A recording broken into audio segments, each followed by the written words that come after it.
1, 2, 3. Good. Okay.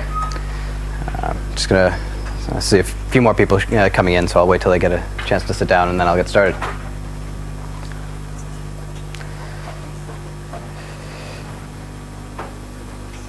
All right. Good afternoon. Thank you for coming. I know it's a little late in the day, so I appreciate the effort of will it will be to stay awake. So, what is Fedora.NEXT? Fedora.NEXT is a plan that has been evolving over the last about a year, maybe a little longer than that. And it's been an effort to try and address some of the issues that Fedora sees with its declining contributor base. And actually, I don't know how many of you were here for Donnie's talk earlier today.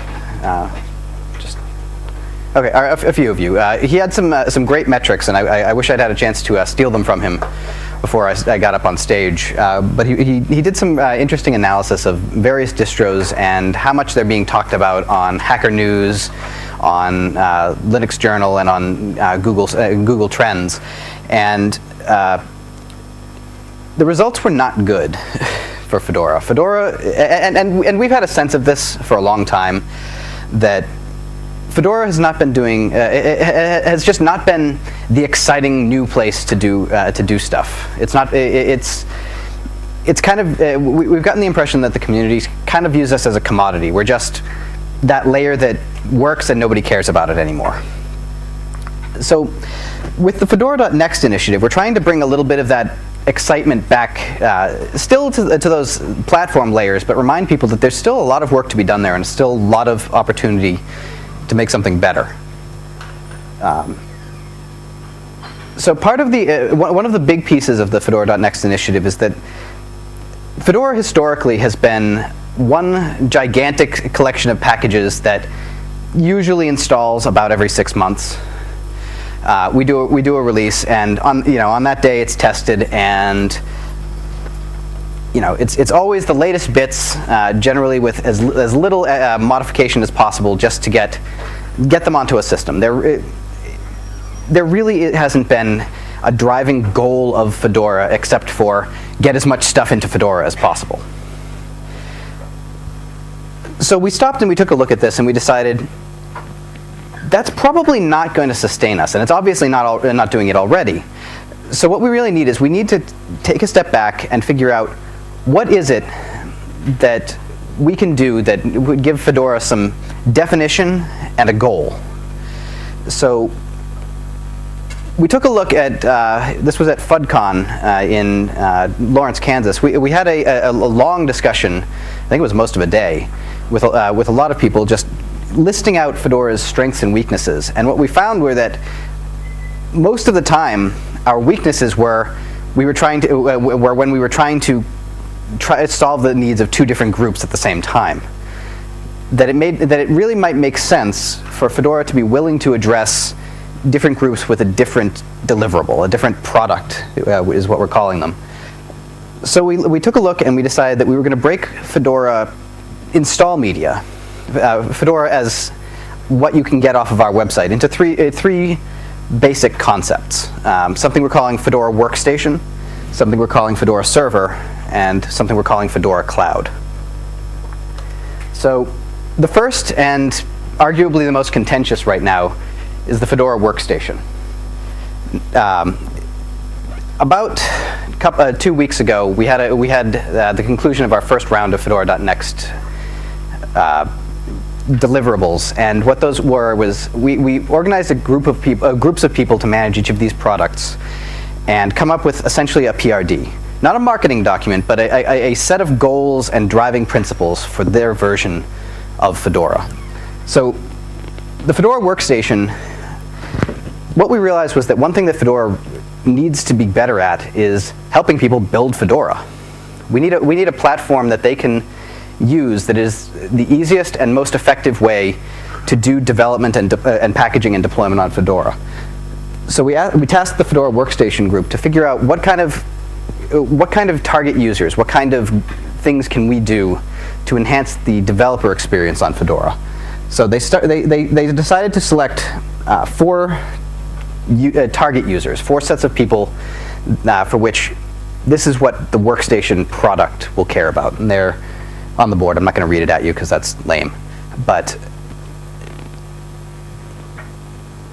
this is something that historically the desktop spins in Fedora have always been technology spins. They've always been about, well, there's the GNOME upstream, and there's the KDE upstream, and there's the XFCE upstream, and there's the whatever favorite window manager you've got upstream.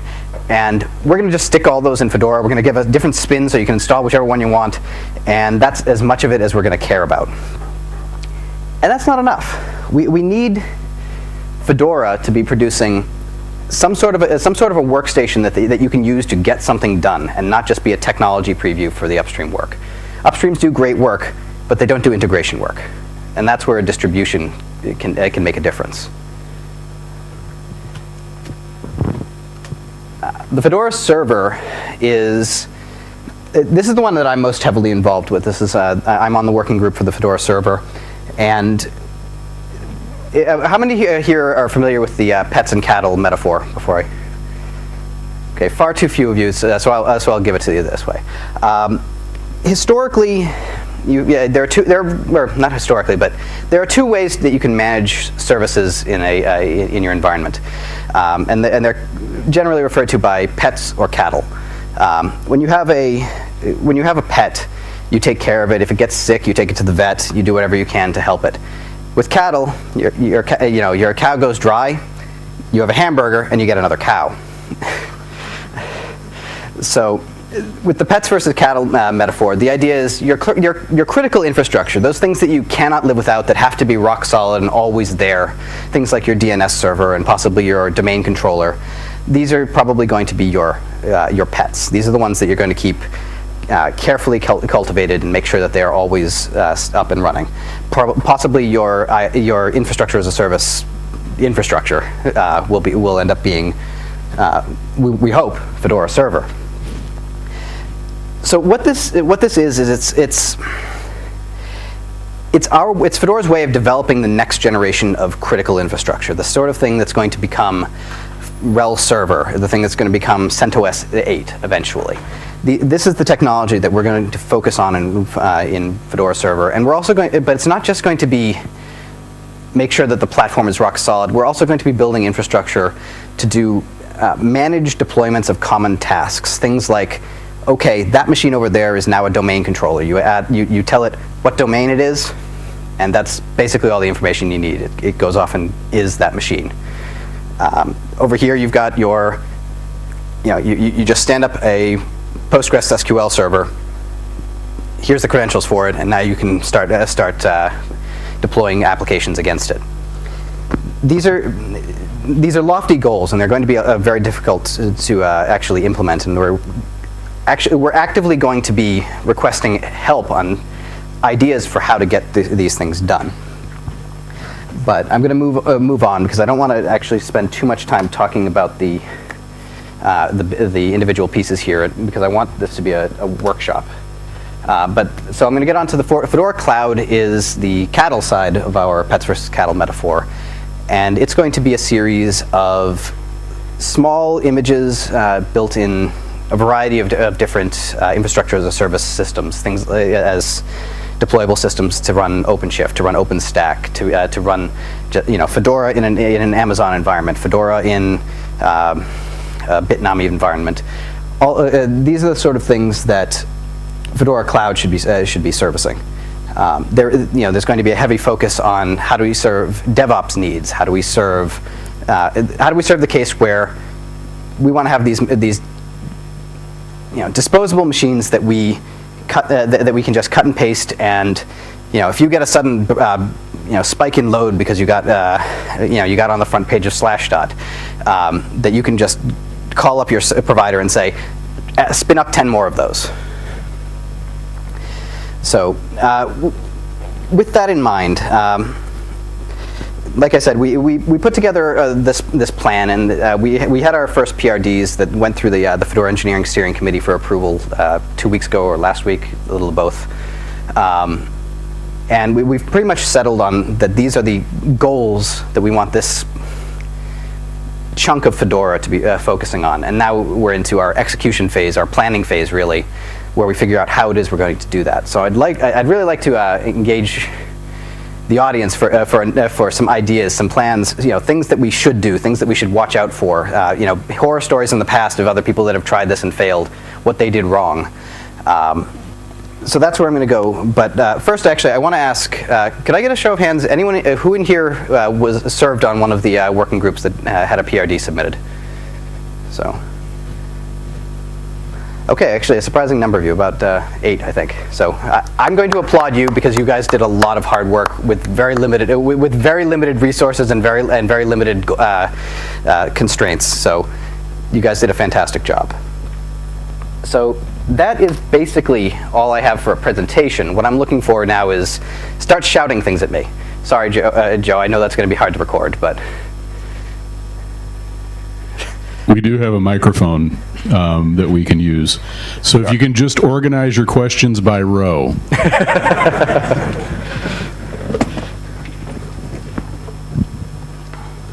Gentleman in the awesome shirt right there. Just pass this over. You have to tell me where you got that after the presentation.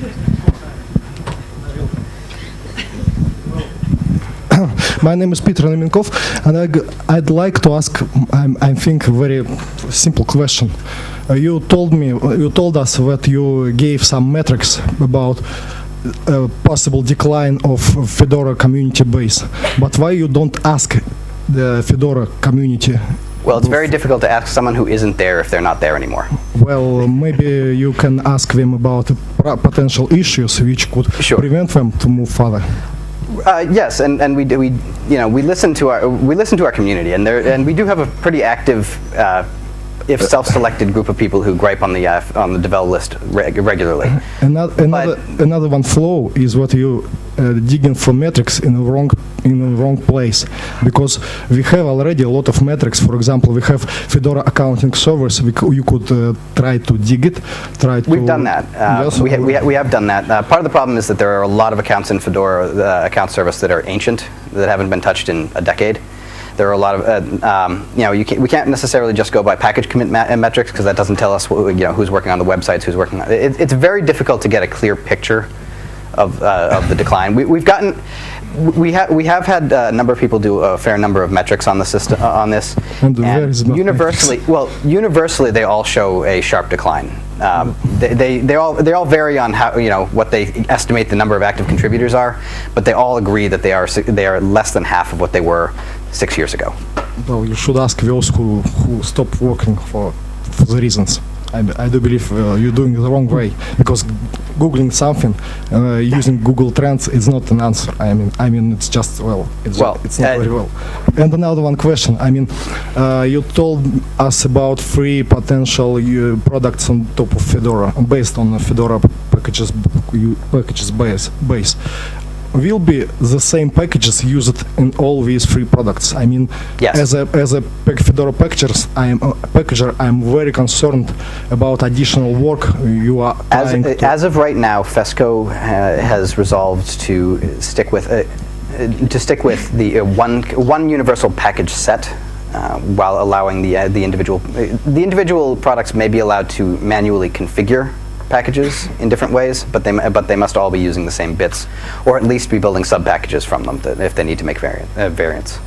Can I participate? I'm Alexandra Fedorova, and I want to ask if you think the reason why contributor base of Fedora is declining is probably the idea that people don't see they can influence Fedora right now, because they think that Fedora is moving in its own way, and any kind of initiative they have, they cannot apply it in Fedora. And this PRD requirements something, it makes it worse, because right now this... Well, these weren't...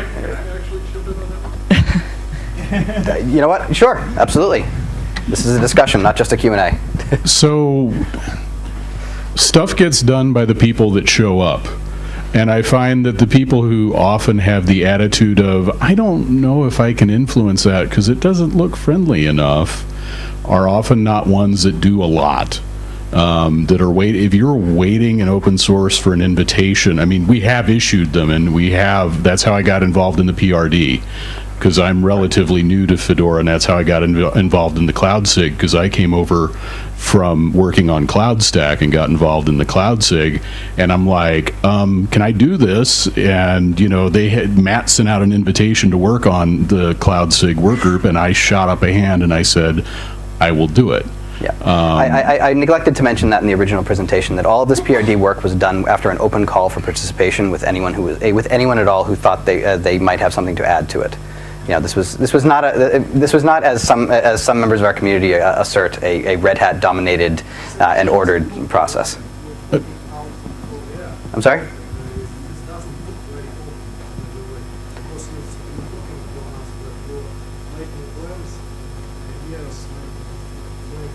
Well, when I say making plans for a year, I mean that these have been discussed at every conference we've been to. And I know that not everybody gets to conferences, but we do always take it back to the mailing lists afterwards. So.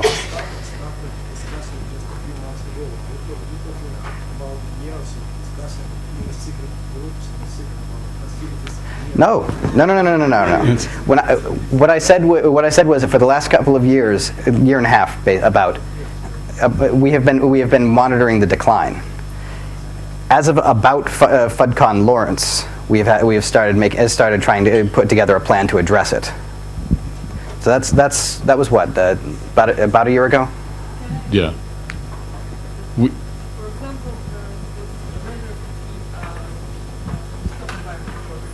Yeah, could you pass her the mic? I can't hear her. I'm sorry.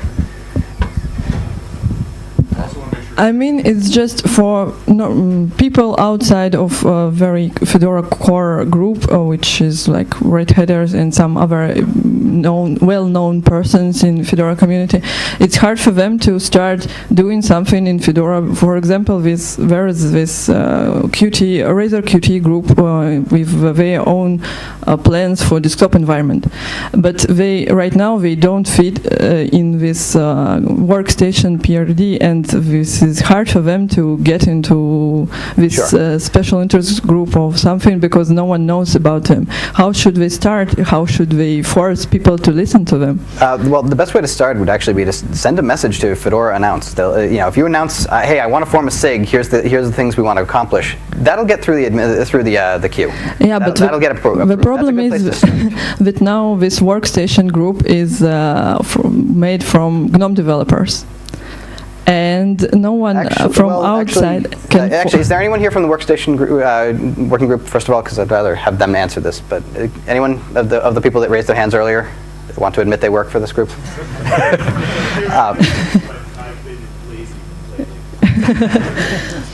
I don't mean this is a bad idea. I mean that we should care about how open this process is, not from the point of we publish and everything, but also from the point that there are people who don't have prior experience with Fedora. They don't have this level of they are not known for Fedora community. The only answer I can give there is that the only way to get experience in the community is to participate in the community. I have never met anyone in the Fedora community. Well, okay. There are about 2 people in the Fedora community that are not welcoming to new contributions. But I mean, this. I was speaking in jest, but in general, I mean, if you come forward and say, I'm going to do this, everyone's going to do this. Yeah, I think we've got no offense, but we're kind of limiting the participation here. I think they're also saying a little bit of the opposite, right? Is that the workstation group is largely dominated by non-traditional,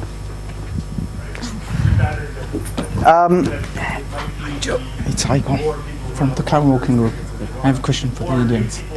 I was going to say I wouldn't actually necessarily say that. I selected a few people for the server working group that didn't have a long history with Fedora, but clearly had an interest in making sure that Fedora was a powerful server platform. For example, Jim Perrin of CentOS, is a member of the server working group, and that was prior to the Red Hat CentOS merger, but. I wanted to, when I selected, initially the working groups were selected by a representative from FESCO, and then they formed their own election process for how they would select members after that. So my initial selection, I picked a number of people, both with experience and without. I have people on the server working group that are relatively junior ambassadors, because I wanted to have people working on this that are coming at it from the perspective of how am I going to introduce people to Fedora. So I think these groups can work, and they don't have to be all, insiders. And I think it depends. It really depends on the way the groups end up formulating themselves. Their respective governance rules will allow them to filter users out and in individually. But if any of them are not listening to external contribution, send them to me. I will have a word with them. Okay. I have a question, but it's to the audience. Who isn't here a Fedora developer or an employee of Red Hat? Raise your hand. No, the reverse. People who are not contributing to Fedora today and not working to Red Hat, raise your hand. Just a quick census. Okay. Could you tell us what are you interested in? Are you interested in joining Fedora or bringing this experience to your own communities? Just asking, because I'm or we're just looking for a room that had spare seats. Okay, because I'm one of the working group monkeys, and I was interested in why people are coming here and what are their interests. Just out of curiosity. Thank you.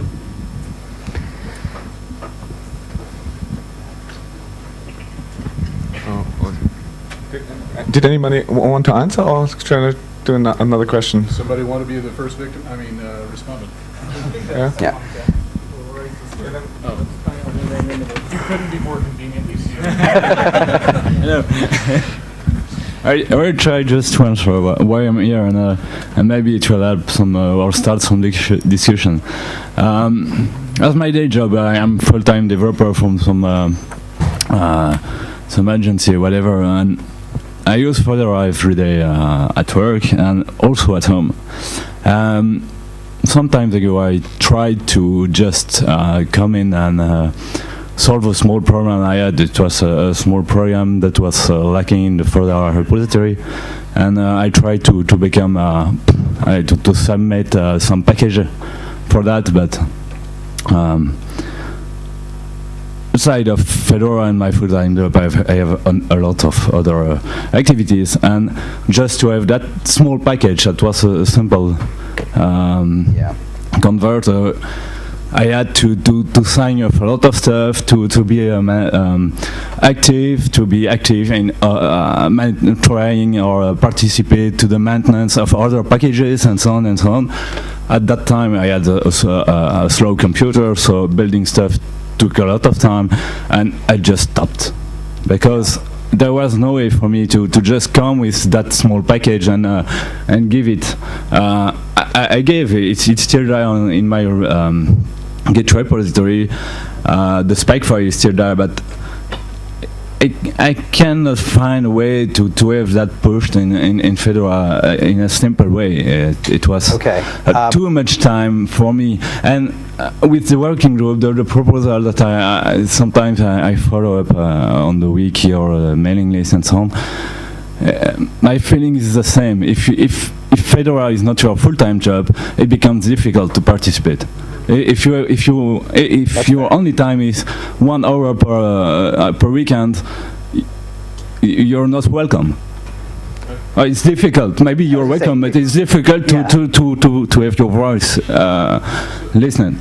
So before I got more involved in Fedora, I was doing work on patching cloud stack, right? And that was my full-time job with Citrix, was doing that. And it is very, that is a problem that if you have an idea how to solve, I would love to hear, because it is time intensive to contribute to something like that. And that's not like Fedora doesn't want you, it's just, it does take time. And I would like to mention that we do have a working group that is addressing this specific problem. There are 2 other working groups that aren't directly involved in the products, and those are the base design working group and the environments and stacks working group. The latter is The latter is also heavily involved in finding ways to layer things so that you can so that we can put stuff on top of Fedora in a more sensible way. One of these solutions that we've rolled out relatively recently is something we call Copper, which I think is a cool other package repository. It's our answer to Ubuntu's PPAs. A slightly different feature set, but essentially it allows a Fedora community member who has who just has signed the FPCA, which just says, I won't do anything in Fedora that's illegal, to go and build an RPM that doesn't have to correspond to our packaging guidelines and offer it as in a side repo that people can go and install, and that we're encouraging as a means of as a first step to getting a package into Fedora, because if you get, if people are using your side repo, somebody is going to want to pick it up and pull it in, even if you don't have the time to do it. And and it's also a good place for people to try to stick, the next alpha or beta version of their package that isn't ready for Fedora, because we want to keep Fedora at least reasonably stable. We don't want it to be breaking constantly. So perhaps we put the experimental stuff in a side repo, which also, again, doesn't necessarily have to go through all of the mumbo-jumbo of getting all of its dependencies into Fedora first, as a way to just get started in the community and get people excited about it, without having to go through all of the hoops of our existing community. So I think that's a big step forward. You keep talking about technical side of things. You keep talking about technical implementation, like with service as a PPA, but maybe we should organize a working group for mentoring and package reviewing. So this could be like, it's more about person-to-person interactions, not about technical side of things. If you would like to lead such an advance, no, I'm not joking. If you would like to lead such an advance, send a message to the list. I will see to it that people sign up. Okay. Because that is a very serious need, and it's one of the reasons why, I think 10 conferences a year we send someone to do a build your first RPM workshop to help people learn this stuff, and build, and we have the ambassadors at all of these little stands and kiosks at all of these events, and that's to address that problem. And we do have a problem, but we don't really have an organizational skill for how to solve it. What we might not want is somebody who just drops in a package and then runs away and never maintains it, really. So if you have not much time, it's probably again, that's why I suggested something like the Copers, which is outside of Fedora proper, and if it's interesting enough that somebody wants it, it'll get pulled in. Okay. Okay. Yeah. By the time you've gone through all the first steps, you must be dedicated, and we know this is a problem. I'd like to turn the page a little bit. There's been a lot of discussion about pace, Fedora release cycles pace. Are we considering changing the pace within the Fedora.NEXT? Because what I see when I compare server and cloud, then I see that cloud deserves maybe a faster pace while server deserves. So are we? Those are things that are being discussed. The Fedora project as a whole will probably maintain a particular, its existing release cadence or adjust it very minimally.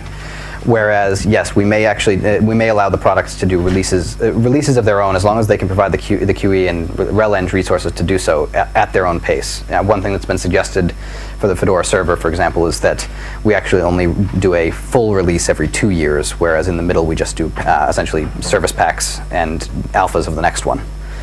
So there are discussions on how to do that while we maintain the cadence for the project, where the products may be allowed to do something a little different. I tried to get edit rights on Bugzilla. I found it way too difficult for something as simple. I think you have to sign stuff and so on. I couldn't be bothered. What do you mean by edit rights? Triaging rights, that you can change everything that you want. That, I can see why that would be difficult, primarily because that infrastructure isn't provided by the Fedora project. It's provided by Red Hat, and anyone with edit rights has access to potentially customer data, which is a risk.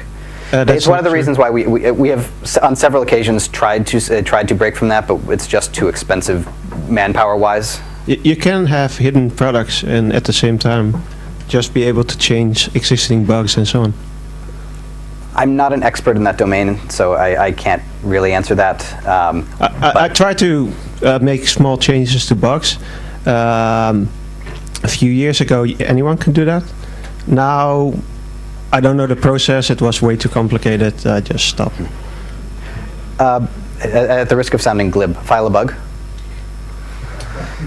Yeah, okay. But I'm now helping out at another distribution. I find it easier. So if you're asking, like, okay, why don't people contribute? And someone says, well, if too much process is a very clearly identified problem with Fedora, and it's something we are going to be trying to address.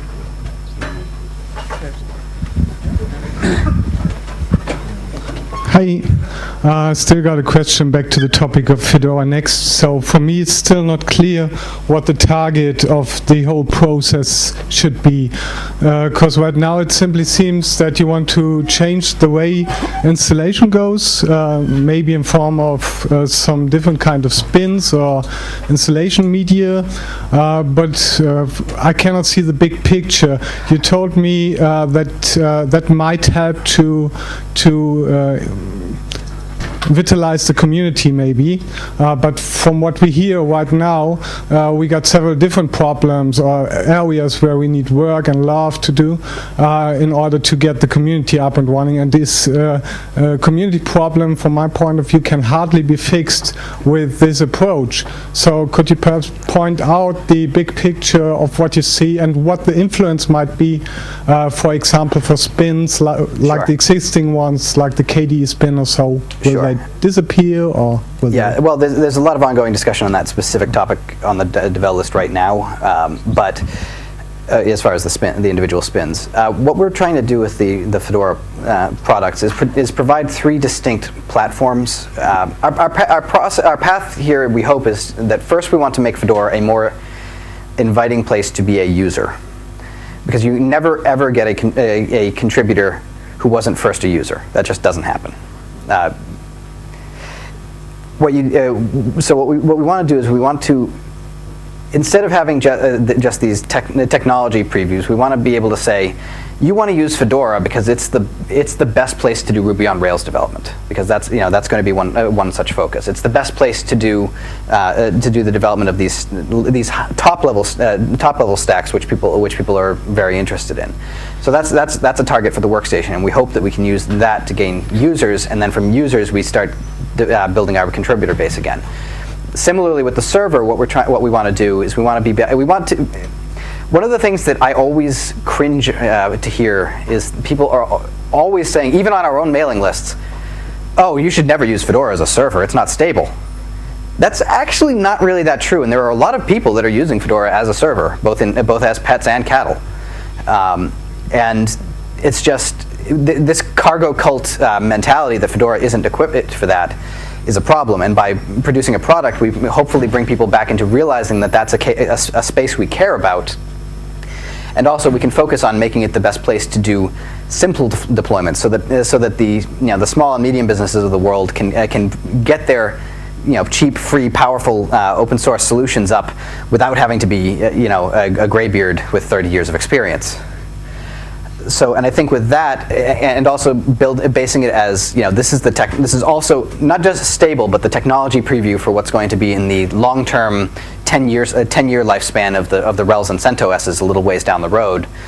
I want to be trying to build, to get the application developers, the people who want to do these serious deployments, to be working with us in the Fedora server, so that they get whatever it is that they're going to want to have in place to build on in 2 years. To do their big release, that we've already got it in place for them. We want to be the place they prep all of that stuff so they can launch when the CentOS 8 does. I would actually rather have Matthew give the description of the cloud for me, because he's kind of our guru on that. So, if you don't mind. I was thinking about some of the other things other than that. It just switched my mind. So the Fedora Cloud image is partly, you see things like CoreOS getting a lot of excitement, and Fedora has had a pretty good cloud guest image in Amazon EC2 and downloadable for OpenStack for a while in EC2 and downloadable for a couple of releases now, and it's pretty good, but I see that the usage and download numbers on it are a lot lower than its actual quality and utility. I'll put it that way. And so it'd be kind of nice to have some things that people can see, okay, here I see a reason to use Fedora for this, and plug this in, and it'll be a really good Docker container host. So if you're doing Docker container stuff, Fedora is going to be one of the best places to do that, because we're going to have a SE Linux-based security layer isolating containers from each other that something like CoreOS won't have. So we'll have some, like, this is why you should use Fedora in the cloud, and that's part of the answer there. And I think that's one of the things we kind of needed as we were going forward, because we had that cloud image, but nobody was really thinking about it at release time for Fedora, and somebody, release engineering had to like quick spin it up at the last minute as an afterthought as part of the release process. So having the working group sort of as a way to formalize that and to get people other than me doing the work really is also part of the other thing too, because it becomes a single point of failure, and it's nice to engage other community people in doing that as well. I was trying to think about some things you said earlier too. One of the things I've been hearing in the last couple weeks is that on the one hand, everything has been decided in a back room, and there's nowhere to plug in, and there's this vast conspiracy to push something through. And then on the other hand, you guys don't have any specifics. What are you guys talking about? And the actual truth is, the reason there aren't any specifics, or not so many specifics, is because there was no secret backroom plan drawn up with a list of specifics. So we're talking to people and trying to actually figure out what the specifics are. And yeah, and this has been going on Fedora Develop mailing list and stuff all in the open. Sometimes the FESCO IRC chats are reading along IRC logs, so that's open, but it's kind of hidden. So, but as things become more specific, I think we'll have more public communications about things too. A list of issues which should be resolved, but nobody listens to us. Nobody listens to Fedora users. I mean, people just jump out from nowhere with some kind of secret plans, as we see. Right. Significant issues which exist for years. For example, entirely complicated first step which required to join Fedora community. It's still there. Our flaky build system is still there. Our non-existent integration between Git and RPM is still there. Bugzilla, which is not integrated with anything, is still there. I mean, I can say a lot, but nobody listens to us. I mean, it really drives me angry, because these issues are really significant. These issues exist for years. These issues, people know them, all of us know for these issues, but people from the stage are talking about Google Trends, whatever else, but not about these particular issues which are real stoppers from new users who try to join the community. I mean, I don't see a real value of talking about anything else. So one of the things that one of the things someone mentioned was that the package review process is very hard for getting your package in the first time. But so, as an example, this proper thing, why it exists in the first place? Because Koji stuff is utterly broken. I mean, it doesn't work as it should be. I love that idea with badges and modernization, which Ralph Bean does almost in a single, but real exists are not these ones. Real exists are not adding additional badges. Real issues are, for example, I want the ability to upload a PM, SRC PM somewhere, and build it in one step for all existing distributions, architectures and distribution. I still didn't have this. I'd love to have an integration between Bugzilla, Git review process, but we still didn't use Fedora hosted. I'd love to see Fedora mostly hosted on GitHub. It's problematic because of some stuff. Well, you won't see Fedora hosted on GitHub primarily because that would be in violation of one of our 4 foundations. GitHub not being an open solution. Yeah, so there are a lot of infrastructure things that could be made better and improved. And so we have There are another issues. For example, we finally found someone who Peter? went through all that stuff. I would like to hear your thoughts, but you are kind of monopolizing the conversation. Why don't we have a conversation, the three of us, after the talk? Love to. I don't want to. I want to give everybody an opportunity to have their say too. All right, so one more thing real quick then. One of the things that I would like to see as part of the Fedora.NEXT thing is sort of separation between some of the more lightweight packages. Like I have something that's not packaged up in Fedora. I would like to make it available to people and have it be part of the distribution. And I think that the ability to get those things in should be at a different level from I need to make a change to glibc, I want to change the file system, the kernel, and so it makes sense that those things get a really higher level of review when they're at the basic level of the OS, and then things that are packages that are added onto it, probably we can make lighter procedures there. So I think that is one of the things. And then one of the other questions was about what happens to KDE and the Razor Qt thing. This is supposed to be an additive process, so we're supposed to be we're putting some new things in Fedora that didn't exist before, but we don't want to throw out the things that are there and good, and so we would like what? Which one features could be broken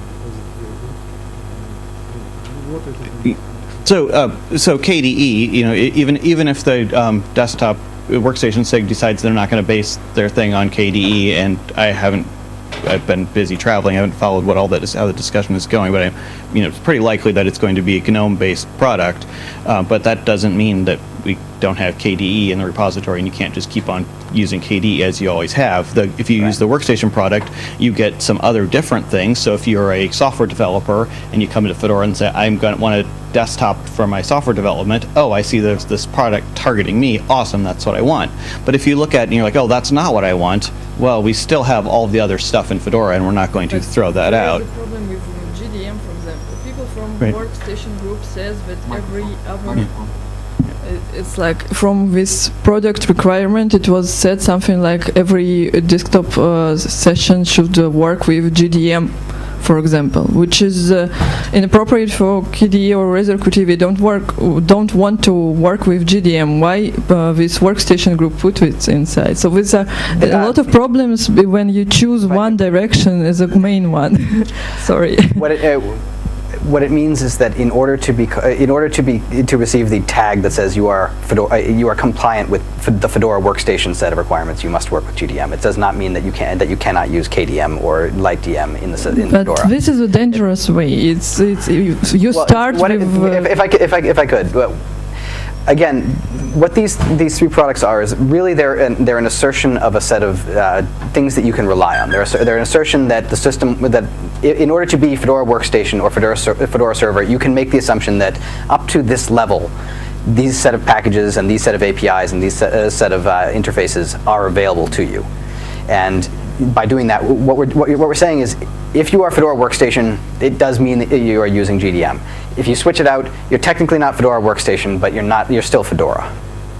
1 year GDM is maybe gone. This means that Workstation group is not the desktop group.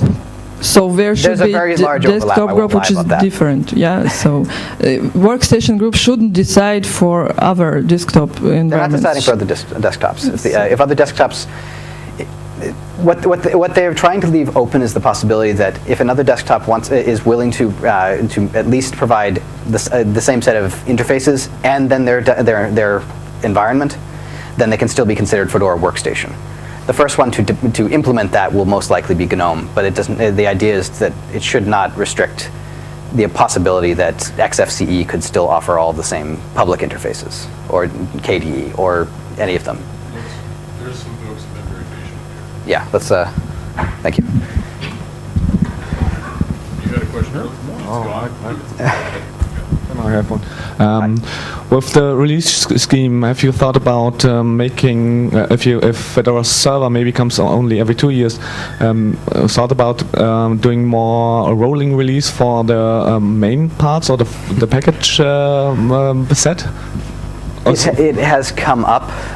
No decision has been made at this point, although when you get right down to it, more or less, Rawhide, since we turned installable composes back on, is more or less already a rolling release. But Rawhide has experimental stuff, so Yes. that's not something you'd use on your daily machine. Well, again, that's one. There is effort from certain sides to make Rawhide a little more stable by strongly leveraging Copr for those things that aren't stable enough for Rawhide, so that Rawhide itself maintains a level of installability, if not a guarantee of behavior. Can I get? Is there anyone else with questions? How much time do I have? You have 4 minutes. I have 4 minutes. Really have time for like one more question. Anybody? Ah. Of course.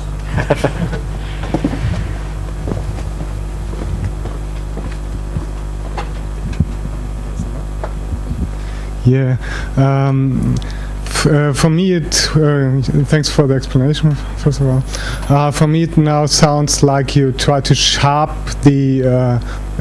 out some products for Fedora to make up some clean targets.